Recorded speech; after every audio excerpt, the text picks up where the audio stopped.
machine, non! Oh là Mathieu, qu'est-ce qui se passe? C'est la machine! Écoute Mathieu, une machine de grande marque comme ça doit pas tomber en panne. Je vais trouver le problème. Oh! Ah. Oh. Oh. Ouais, regarde-moi ça Mathieu. Il est là ton problème. C'est le calcaire Mathieu. Le calcaire. Si tu avais utilisé un excellent anti-calcaire, tu n'aurais pas eu tous ces problèmes. Viens, tiens, en parlant de calcaire, j'ai bien envie de t'amener dans les Corbières. Là-bas, on en trouve plein, dans le sud de la France, tu sais. Allez, on y va? Allez, go! C'est clair comme de l'eau de roche!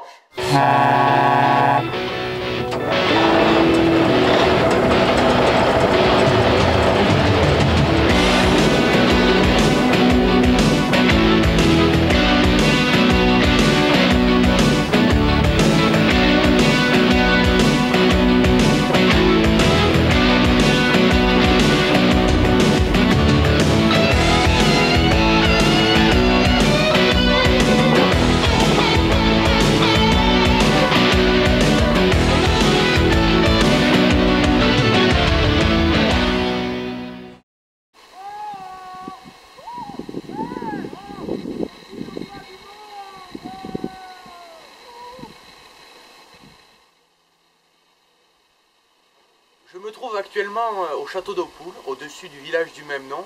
Alors la vue sur la plaine du Roussillon et la mer est vraiment magnifique. Harley sera d'ailleurs mon invité tout au long de ce périple. Harley, on va commencer par une petite question historique si tu veux bien. Sais-tu à quand remonte la construction de ce château? Le château d'Aupoul et le village attenant datent du XIIIe siècle. Les privilèges étaient accordés aux habitants, privilèges nécessaires au vu des conditions climatiques qui règnent en ce lieu, notamment le vent.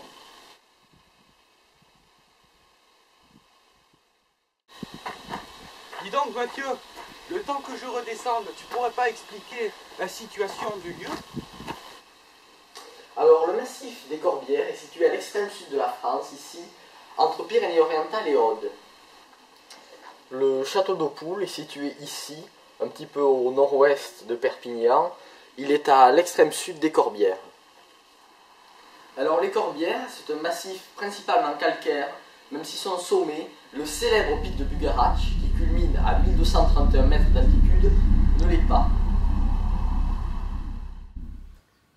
Le secteur des Corbières est en effet particulièrement intéressant par la richesse et la diversité des sites karstiques qu'il comprend.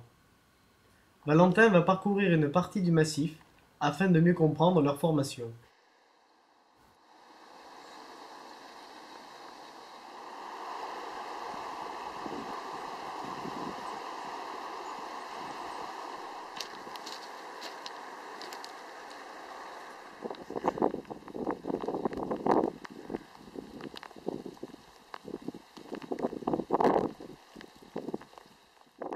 Oh, la cône rouge. Non, ce n'est pas une insulte anticommuniste. C'est une petite grotte tout simplement située sous le plateau d'Aupoul. Alors il y en a une autre juste à côté qui s'appelle la cône noire. Ce n'est pas non plus une insulte raciste, c'est aussi une grotte. Alors Mathieu, tu pourrais pas en profiter pour nous expliquer comment ces grottes se sont formées? La formation des grottes est due à la corrosion.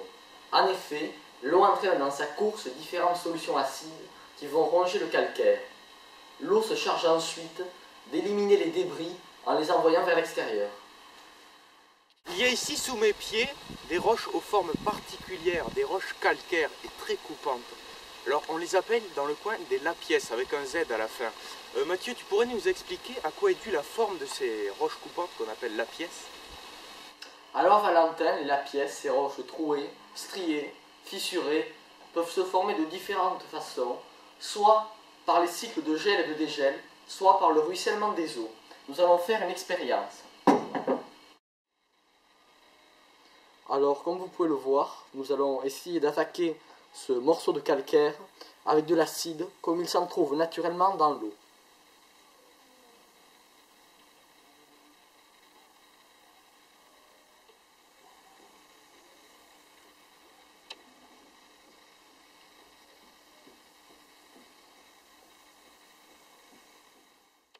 Je me trouve actuellement sous un pont, abrité de la pluie, hein, parce qu'il pleut même dans le sud de la France. Et ce pont, figurez-vous, chevauche l'Euroboule. Alors l'Euroboule, c'est une rivière, je ne sais pas trop, hein, mais aujourd'hui elle est bien remplie. Moi on m'a dit que d'habitude il est à sec. Est-ce que c'est normal, Mathieu? Tu peux pas me donner des renseignements sur cette rivière, hein, entre autres? Alors en effet, Valentin, le Roboule est plus proche d'un oued que d'une rivière permanente, car l'eau a tendance à s'infiltrer dans le calcaire du secteur. Nous aurons l'occasion de revenir plus tard dans l'émission sur l'endroit où va aller cette eau. Mais tout d'abord, regardons en détail cette carte qui va nous montrer l'origine de ces eaux. Le Roboule n'a pas vraiment de source, ou plutôt il en a de multiples, puisqu'il va récupérer dans tout ce secteur, d'ici, au-dessus du cirque de Vingros, le pas de l'Escale, jusque dans la région du château d'Eau Poule et un peu plus à l'est de celui-ci. Tous les ravins formés par ces eaux vont ensuite se rejoindre ici pour former le véritable Roboule qui descend vers la région de Perpignan. Pour finir, le Roboule, ici, se jette dans la Glie, bien entendu quand il y a de l'eau, aux environs de Rivesaltes. Je me trouve actuellement dans le lit du Roboule qui est à sec. Et tout autour de moi, il y a des creux dans la roche un peu étranges. Alors ces creux, appelés marmites de géant, se forment à partir d'un creux préexistant dans la roche. L'eau va arriver dessus et va se mettre à tourbillonner dans ce creux, creusant de plus en plus la roche, en formant un trou de forme arrondie. Il existe ailleurs en France de nombreux autres sites karstiques. Nous allons vous en présenter quelques-uns.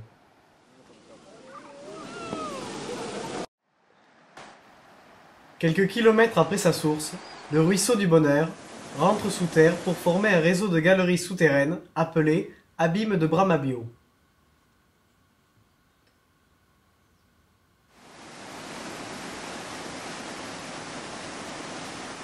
Il en ressort sous le nom de Bramabio.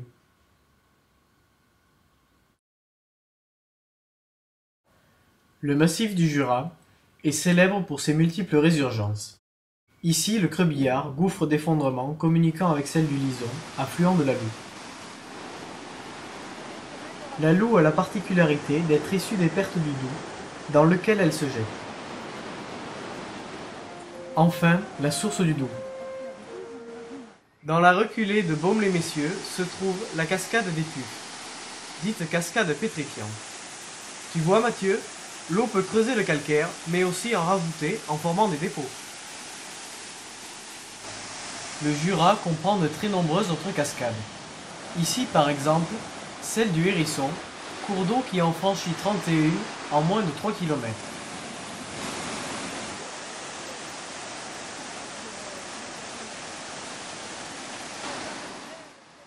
Voici maintenant l'une des cascades du cirque de Consolation.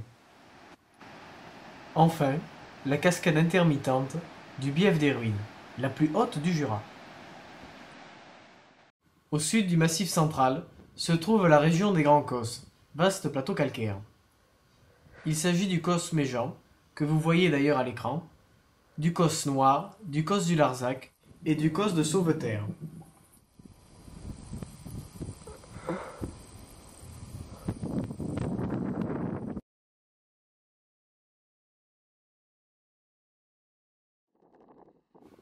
On y trouve des dolines, dépressions circulaires dues à un affaissement souterrain et progressivement érodées par l'eau.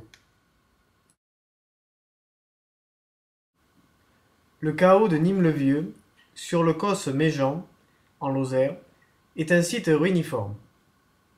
Les rochers ruiniformes sont en quelque sorte des lapièges géants, leur nom provient de leur ressemblance avec des ruines.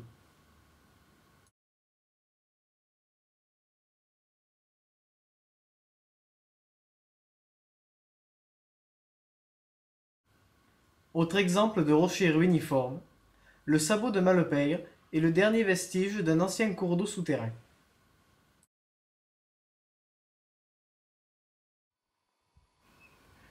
Le bois de Paille-Olive, en Ardèche, est un site mêlant rochers ruiniformes et forêt de chênes.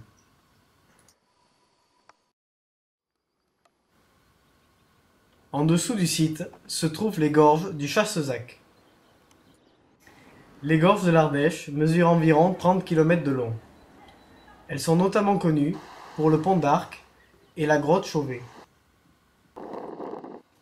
Voici maintenant la résurgence de Castelbouc, l'une des 40 sources jalonnant les gorges du Tarn. 1 kilomètre en aval, celle de Burle, à Saint-Enimy, l'une des plus importantes.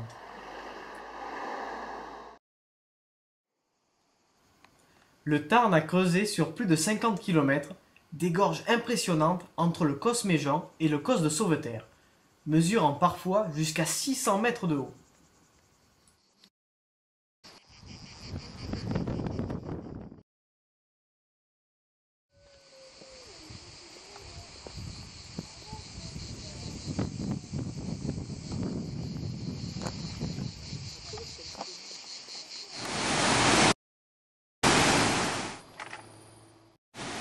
Dans un style différent de celle du Tarn, les gorges de la Langouette n'en demeurent pas moins impressionnantes. Situées sur la Seine, SAINE, elles mesurent par endroits près de 50 mètres de haut.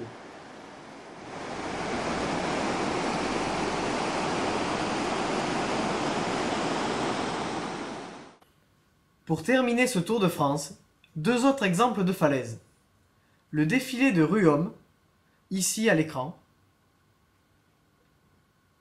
et le village de Cantobre.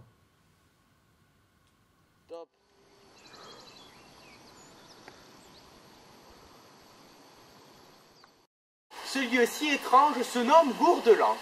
Alors le Gour de l'Ancre, qu'est-ce que c'est? C'est pas du tout un lac, détrompez-vous. C'est le lit souterrain du ver double qui apparaît à la surface.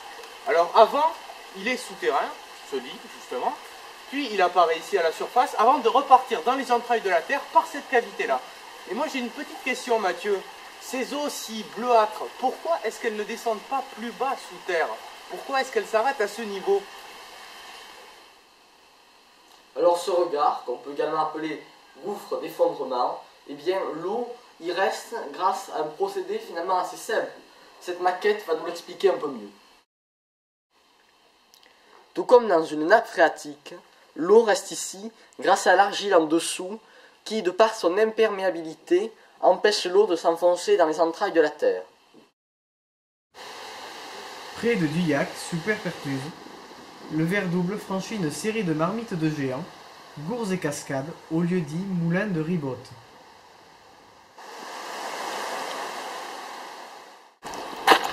En continuant sur le ver double, nous arrivons dans ce lieu. Donc ce lieu qui est assez spécial se nomme les Gorges des Goulets-Rousses. Les Gorges des Goulets-Rousses, c'est un défilé rocheux de plus de 700 mètres de long et 150 mètres de haut. C'est pas mal quand même, hein? Harley, dis-moi, tu peux me renseigner sur le débit? Alors le débit est très variable. Il peut aller de 100 litres par seconde à 1000 mètres cubes par seconde. Cet endroit est réputé notamment pour la cône de l'Arago, située juste au-dessus de nous, qui accueillait il y a 450 000 ans l'homme de Toutamet. Au fait, Mathieu, elles se sont créées comment ces gorges?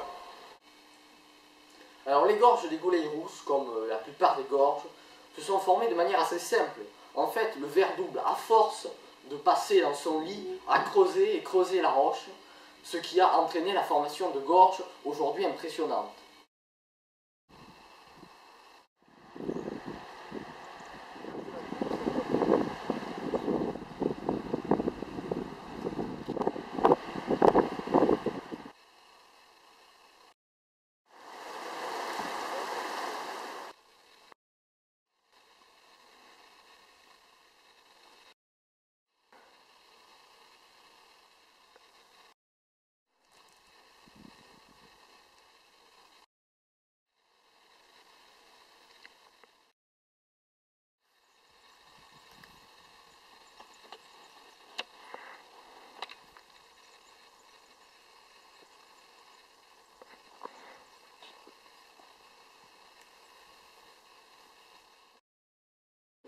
Oh là là, Mathieu, mais qu'est-ce qui se passe?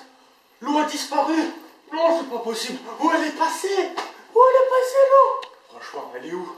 Oh là là, elle a disparu, c'est pas possible. Il y a un truc qui va pas. Il y a un truc qui va pas, Mathieu, explique-moi là. Elle a disparu.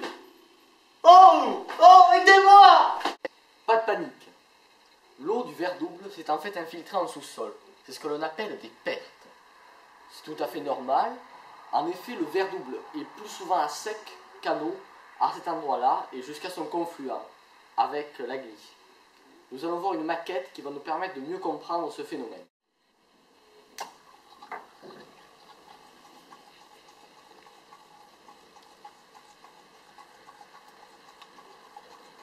Le compartiment de droite est composé d'argile, que l'on trouve le plus souvent en dessous des cours d'eau. Vous voyez que l'eau ne traverse pas l'argile et reste donc en surface dans le lit du cours d'eau.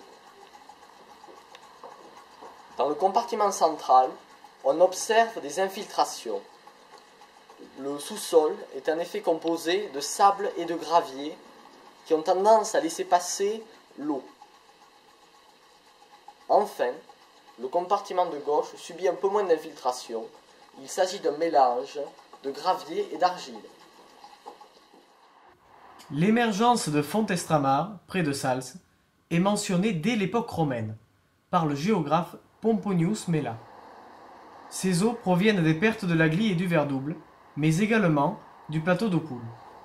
Son exploration, à laquelle participèrent notamment le spéléologue Édouard Alfred Martel et le célèbre commandant Cousteau, a entraîné la découverte d'un réseau souterrain, en grande partie inondé, de près de 3 km. Il existe dans le secteur de nombreuses autres sources, comme ici dans la clue de la Foux.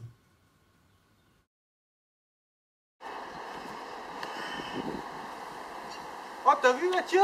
J'ai trouvé ce bateau. C'est un bâton de sourcier, Valentin. Ah ouais, vraiment. Donc ça veut dire qu'il tremble quand il y a de l'eau. Mais j'ai trouvé de l'eau parce qu'il n'y a plus d'eau. Oh, il n'y a plus d'eau. Où est passée l'eau?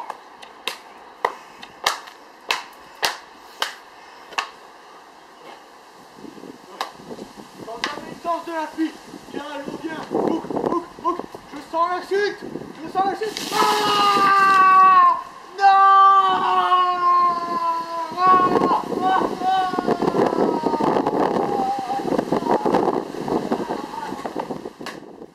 Ça, pour une chute, c'est une chute, hein.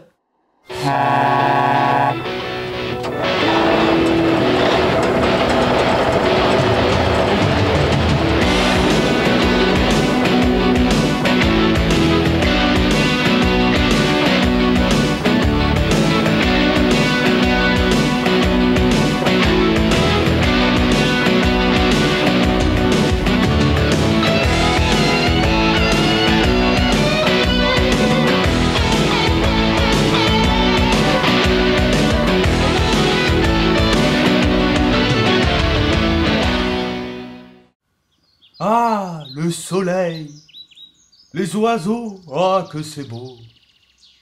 Vraiment, quel temps magnifique. On se croirait en plein été. Non mais, qu'est-ce qui se passe? Non mais, oh, oh, attends-moi là. Mais attendez-moi, ça va pas la tête, oh, attendez.